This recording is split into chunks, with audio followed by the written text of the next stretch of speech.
ta loyauté et ta fidélité ne sont pas nécessaires pour le oint.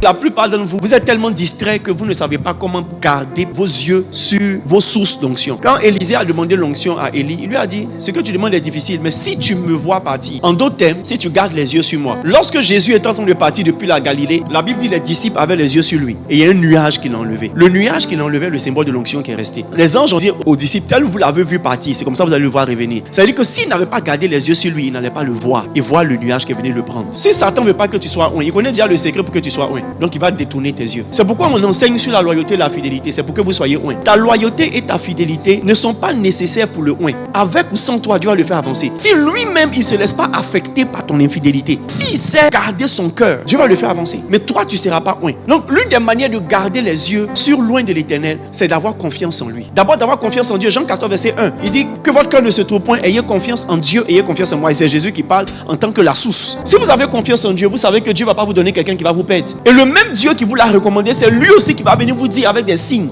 qu'il n'est plus ton père. Quand vous êtes distrait, il suffit d'une petite situation qui ne marche pas net, c'est bon, je vais sur une autre source. Le problème c'est quoi? C'est que l'onction ne combat pas l'onction. L'onction ne rivalise pas avec l'onction. Il y a une onction que si tu n'as pas reçue, tu vas manquer de quelque chose. La grâce de Dieu va te conduire un peu devant, mais tu vas sentir que tu as manqué de quelque chose. La foi est mise à l'épreuve. Dieu lui-même va mettre à l'épreuve votre relation avec votre source pour voir si vous avez confiance. Il y a toujours un chapitre de votre marche avec votre père spirituel ou votre pasteur qui va mettre en évidence ses défauts ou ses faiblesses. C'est pour voir si c'est Dieu que vous suivez. Parce qu'avant d'avoir confiance en loin, ayez confiance en Dieu. Si vous avez confiance juste en loin sans avoir confiance en Dieu, vous allez détourner vos yeux de loin et prétendre marcher avec Dieu et laisser loin. Alors que Dieu ne s'est pas trompé. Osée a marié la prostituée. Quand il est venu dire à Dieu, la femme que tu m'as donnée est partie, il dit non, c'est moi qui te donne, va la récupérer. Toute la responsabilité de ce que Dieu te donne est entre ses mains. Dieu ne s'est pas trompé, monsieur Osée. Même si ça ne te plaît pas, Dieu ne s'est pas trompé. Dieu ne s'est pas trompé en te donnant le pasteur que tu as. Même si tu le compares aux autres et tu vois qu'il y a des limites. Ton rôle n'est pas de corriger ses limites. Ton rôle, c'est de le suivre jusqu'à ce que tu reçoives ce qu'il y a sur lui. C'est mauvais de juger un oint. L'onction ne vient pas de lui.